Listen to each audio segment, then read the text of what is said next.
You're listening to Plant-Based Diary, the podcast where I share my thoughts and feels on all things vegan. And now you're here, let's go.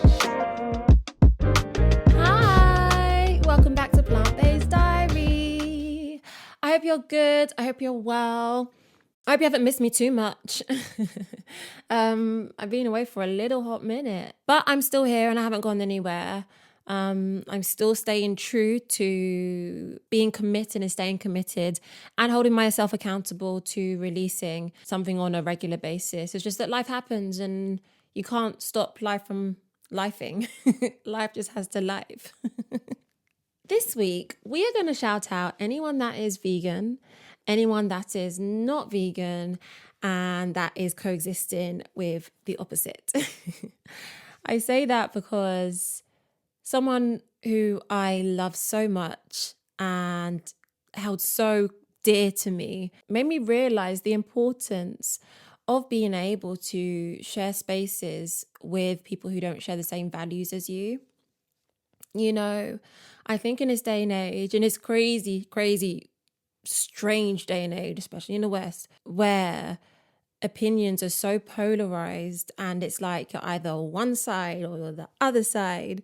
There's never that space to actually meet in the middle and actually speak and listen and hear, because we're so set in our ways and our way's the right way. But that's never really going to create change. Being able to have conversations and share spaces with people who don't necessarily have the same views or values as you, but is open to listening, understanding, and then maybe challenging some of their beliefs is so powerful and it's so important. And I think it happens a lot I know it happens a lot for me, being around people that aren't vegan, and with me being vegan, literally just planting seeds. And, you know, I like to use that word quite a lot, planting seeds, because that's all you can do. Whether someone's going to change or not, that's on them. And I know it frustrates us a lot when people don't change to see the world in the ways that we see it. And I completely understand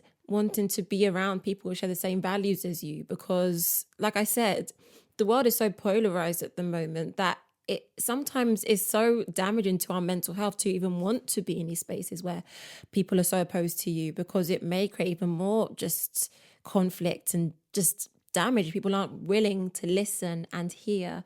But I find that even in those difficult moments, through conversation and compassion and just planting a seed is always a great space for change. I say that because, you know, I lived with somebody who wasn't vegan, but just through me being in his presence was able to understand and appreciate veganism much more, or just even look into the world of what it is to be vegan and the values behind it and the reasons behind why people go vegan, to the point where, you know, he even understood now that animals, reptiles, beings can suffer and they could feel pain, and none of that wouldn't have come about if I wasn't there and I didn't leave with patience and compassion, and just understanding that, you know, it is possible to coexist, although not the easiest, if we're open enough to just see somebody else's perspective.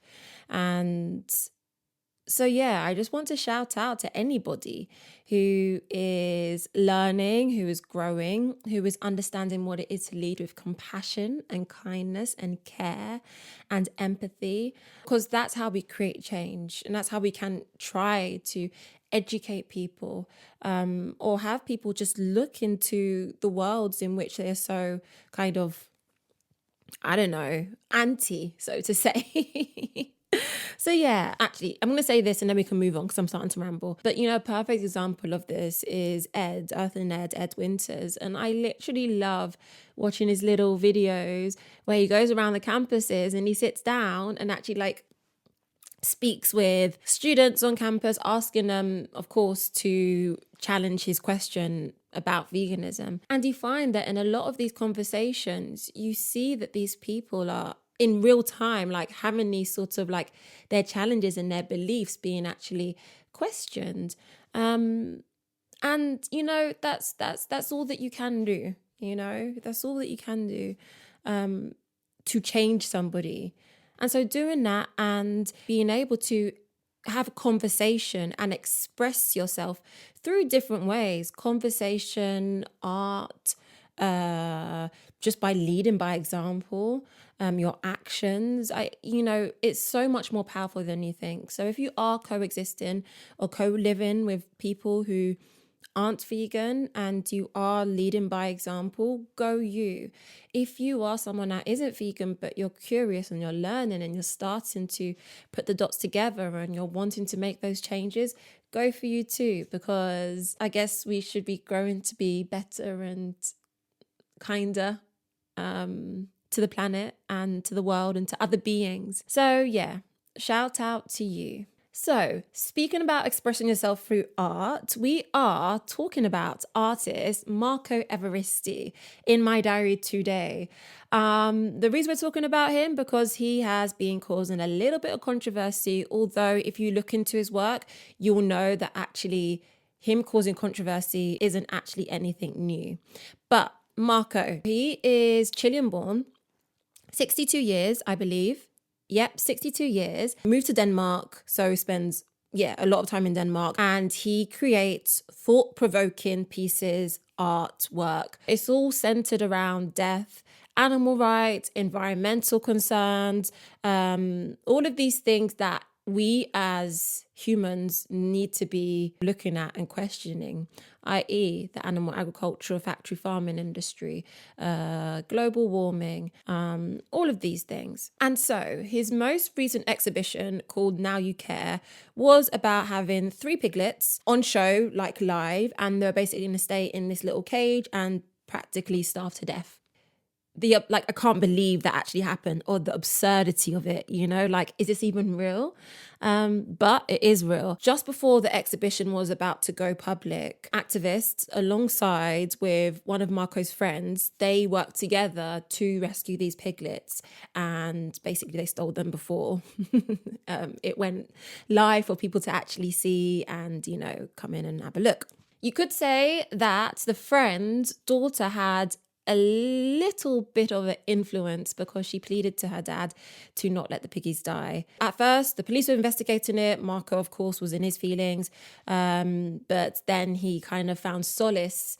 He says that, they have gone to a better place in the sense that they're not suffering. And I'm not using exact words. You can understand why it's causing a bit of controversy. And bear in mind, I didn't know anything about Marco. I didn't know anything about Denmark and pigs.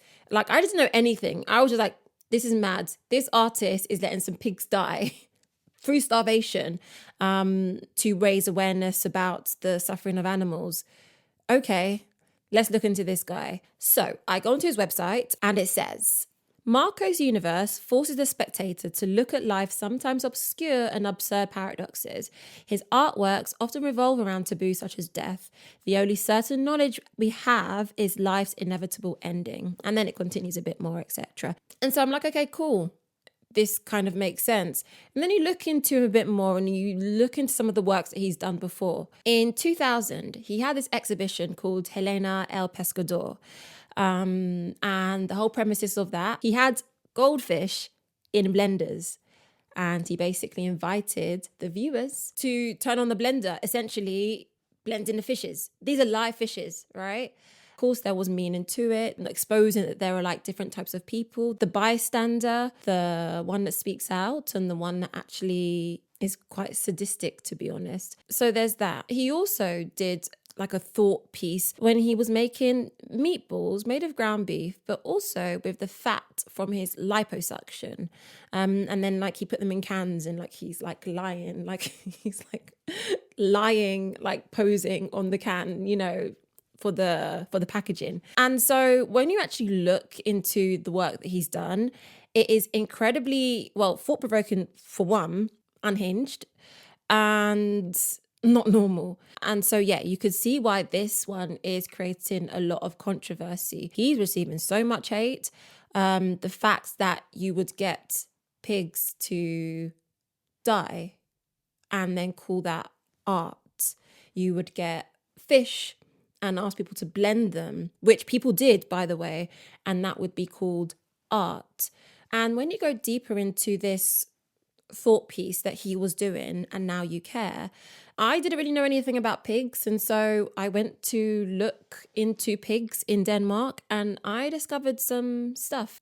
90% of Denmark's pork production is exported, underscoring its critical role in national economy. Denmark exports pork to over 140 countries, including Germany, UK, Poland, China, Japan, Italy, Russia, and Sweden.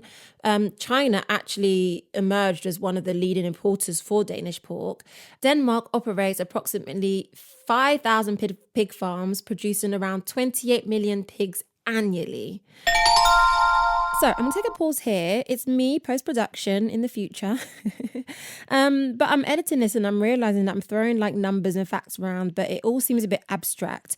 So I want to put it into perspective. And if there's anything you take away from this video, Denmark's pig farming industry is one of the most intensive in the world. You got the numbers here, right? 5,000 pig farms. That's like every single Tesco's in the UK plus some. Denmark has more pig farms than Tesco's. What? That's just wild. And then you got 28 million pigs. Think of the Wembley Stadium and times that by 300. Maxed out, right? Wembley Stadium maxed out times by 300. And so, yeah, you've got those numbers there. But then I also did want to compare them to two other countries that do also have intensive pig farming operations. So I created a little chart, which I'm quite proud of. And we're comparing them to United States and China. The amount of pigs per 100 people in the countries. So the United States has 22 pigs per 100 people. We take it to China. You remember, China is one of the bigger importers of Danish pork, but is also responsible for 40% of global pork production, which is wild. China has 29 to 32 pigs per 100 people, which is an increase. But we take it to Denmark. You have to remember, Denmark is significantly smaller than China and the United States. But Denmark has a whopping 197 pigs per 100 people, which is just absolutely wild. It is so wild. But actually what's more concerning is actually what it says about us. It's not the numbers, it's the fact that we as humans, again, have created a world and a system where these animals, beings that can feel pain and intelligence and fear, they're treated as commodities, and I think that's what the big thing is. We have to really figure out a way to shift our ideologies and the ways in which we view the beings in which we share this land with, this earth, this planet with, right? Forget about Marco, forget about we need to shift our consciousness towards understanding and appreciating other beings that don't look like us, and giving them value. But yeah, now I'm starting to ramble, so that's that. I hope it makes a bit more sense. Let's get back to the video. And then I discovered that 20,000 pre-weaning piglets die every day in Denmark. First of all, I was just looking for just anything regarding pig farming in Denmark. And all the stuff that I was coming across, videos and the content was portraying Denmark being proud of having, the highest animal welfare standards, and they're very proud of the fact that they let piglets stay with the mother so that they can, bond and feed off the mother. And they do that because they want the pig to be in its most natural environment as possible. I'm going to drop the links below so you can have a little watch and form your own opinion. It's interesting because it almost becomes a smokescreen for I should believe that the pigs are having a natural life because they get to be with their mother, but you're forgetting that they don't see outside. I don't know what pig stays inside 24/7, does not see the light of day. That's not natural. I don't think it's natural for most animals or beings. I'm not gonna lie, I've seen so many instances of farms around the world treating livestock with so much cruelty that it's very hard for me to believe that Denmark supposedly is treating these pigs so well. There's a lot of deaths that are happening, clearly, for produce, a lot of deaths that are happening just as a result of poor health conditions. And so it's crazy because I'm like, what? And to be honest, why would I know? why should I know? I'm not Danish. I'm not in the exporting business, but I wouldn't have been made aware of this if it wasn't for Marco and his controversy that he stirred. So Marco's work got me thinking, and it sent me down a rabbit hole, which is great. Thank you. But it did get me thinking about some other things. One of them is selective outrage. I find it very interesting that, and I'm telling you, this guy is getting so much hate. So much hate. And I'm not surprised. I mean, it is wild to think that, in my opinion, that you're going to make some animals suffer to prove a point. I mean, that's not how I'd approach it. But I do find it very, very kind of double standardy and also kind of like hypocritical to an extent, that there's so much outrage being poured to him. He is getting like, people want him to suffer, which I'm like, that's so anti-vegan, but whatever.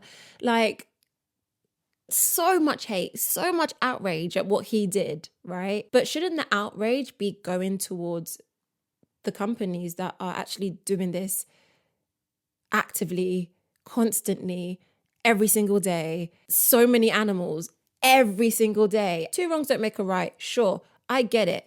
Call him out, say it's wrong. But I do wonder whether the amount of hate and vocalness that he's getting is the same amount that is actually going to these factory farms or these pig farms, because that's where the real problem lies, really. The real problem lies at these industries that are constantly churning out these animals for profit, killing them day in, day out for profit, for profit, for profit. Still once is not okay. But it did get me thinking about that. The second one is about art and whether it is, of course, exploitive or whether it's just holding up a mirror. You know, artists have always pushed boundaries. I mean, that is what art is. Art is supposed to stir emotion. It's supposed to cause controversy. So, you know, he's being an artist to the fullest. But I mean, where does one draw the line? You know, and surely I'm sure a lot of people would think that drawing a line would come at the point where you're causing suffering to another animal. On his Instagram, he has paintings of these pigs, right? I question, would people have actually paid more attention to these paintings of the pigs that he has? Or would he have gotten as much outreach from these paintings as he did with this exhibition that he tried to put on? You know, we don't know. And it does raise these questions. He has caused people to talk and he has caused people to feel a certain way. But the irony of that is that it actually is holding up a mirror to ourselves. A lot of the time, we don't want to see the harsh realities of what's happening to these animals. And that's why we can justify doing what we want to do. But when it comes close to home, when it's in our faces, that's when we have a problem. We can use the example of dogs. Like, no one wants to see a dog being abused or kicked or whatever, right? No one wants to see that. No one wants to even see a cow, you know, being like whipped or like branded or like certain things where the cow is, of course, suffering. No one wants to see, or a cow even cry for its baby because the calf is taken away, you know, just so that the cow can produce milk. Like, no one wants to see any of that, right? But when you're forced to actually see it, if you are forced to actually spend time in a slaughterhouse, if you are forced to spend time with a cow crying for its baby, if you're forced to do all of these things, if you're forced to even kill an animal yourself so that you could eat it, a lot of people can't stomach it. Majority of people can't stomach it. But he really has held up a mirror to us. I just question whether what he did, whether it was necessary or whether there were actually ways around it. I would love it if this was all what he planned for, like way back in the beginning. This is what he planned for all along. I would love it if that was the case. I don't think that's the case, but I would love it if that was the case. But there are other avenues to explore. We now have AI. We now have all of these things, like things that we can do to kind of like bring reality to us and make it as real as it can be. I mean, it just seems more like that this guy is more so about causing controversy through his art.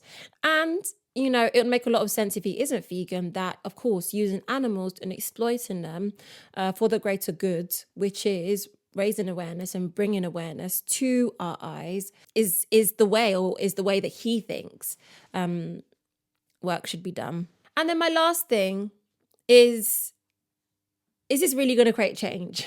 Like, he's caused so much controversy, but is it so much controversy that like people are completely missing the picture? People are so outraged at him that they cannot even look through or see through, hear through the noise, and actually see what it is that he's trying to do. Who knows? I don't know.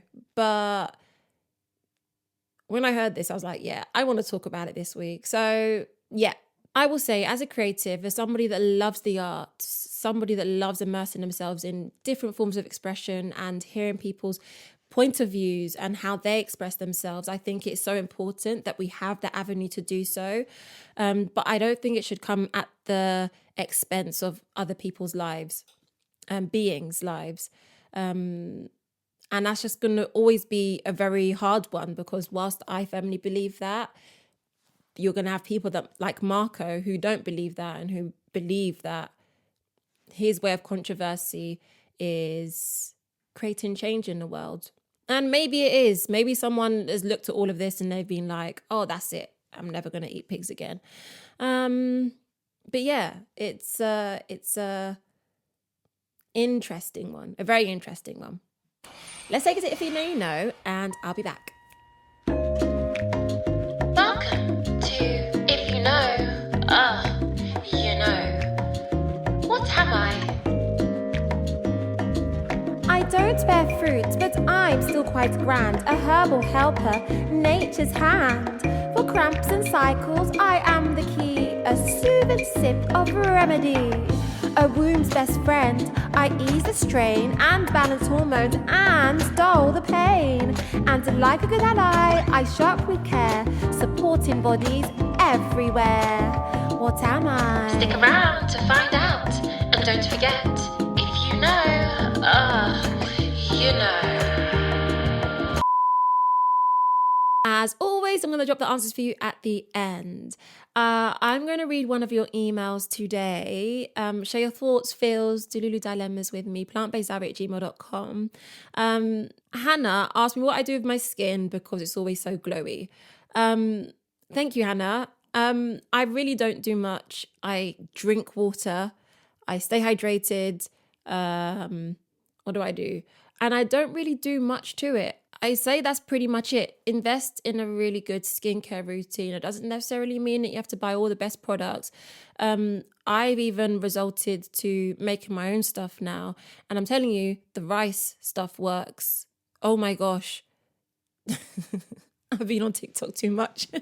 So, I've made like rice mask, rice mister, rice oil, and of course infused with essential oils and oils like grapeseed, camellia and sunflower. I just try to not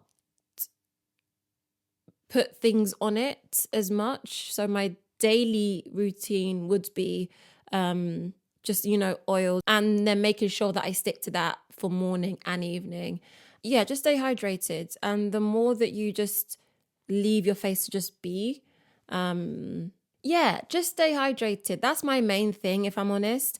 Doesn't mean that I don't wear makeup. I wear it from time to time, but my main thing is my skincare routine. I don't mess about with that. And yeah, I do not mess about with that. If you do want to wear makeup, I'd say get like a BB cream, which is very light and, it doesn't give you full coverage. So your face like breathes a little bit. But this is just me and my very limited makeup knowledge, because I'm not really a makeup girly. I'm a skincare girly, and I'm telling you, the rice works. And just go on TikTok and you'll find some stuff. But yeah, thanks for that. And of course, then at least it's all vegan friendly and it has been tested on animals and all of that stuff, because you're making the stuff yourself if you buy the oils. But there are some good brands out there. I really like Sunday Riley, and I use their superfood oils sometime. It's just essential oils, just superfood oils, pure oils, and that's probably one of my favorite brands. Their whole brand is vegan. But yeah, I've moved more to making my own stuff. So there you have it. And before I leave you, the If You Know, You Know of the week is raspberry leaf. if you don't know, well, now you know, raspberry leaf is such a game changer for cramps, when Auntie Flo wants to pay a visit. I believe also childbirth, though I don't know. But I was reading somewhere that also actually helps for dogs that are about to give birth or in labor as well. And I was like, oh my gosh. But I don't have a female dog, so I will never know. But if you have a female dog and you've heard of that, well then just, I don't know, put it in the comments and say so.